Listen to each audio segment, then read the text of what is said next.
Le dico vidéo mathématique sur monclasseurdemaths.fr. Nature d'un quadrilatère. Donner la nature d'un quadrilatère revient à dire s'il s'agit d'un quadrilatère particulier ou pas. Alors les quadrilatères particuliers sont le parallélogramme qui a ses côtés opposés parallèles et de même mesure, ce que m'indique le codage ici.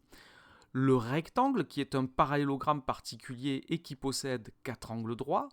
Le losange, qui lui aussi est un parallélogramme particulier dont la particularité est d'avoir les 4 côtés de même mesure. Le carré, qui est à la fois un losange et un rectangle, et qui est donc aussi un parallélogramme particulier. Il a donc ses 4 angles droits et ses 4 côtés de même mesure.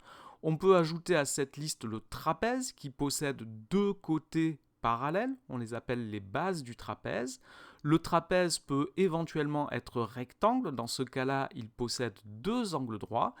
Et il y a un dernier qui est le cerf-volant qui possède 2 paires de côtés consécutifs qui ont la même mesure, comme le codage l'indique ici. Alors si le quadrilatère qu'on étudie n'est ni un parallélogramme, donc pas un rectangle, pas un losange, pas un carré, ni un trapèze, ni un cerf-volant, on dit qu'il s'agit d'un quadrilatère quelconque. C'est tout, et vous retrouverez le dico vidéo mathématique sur monclasseurdemaths.fr.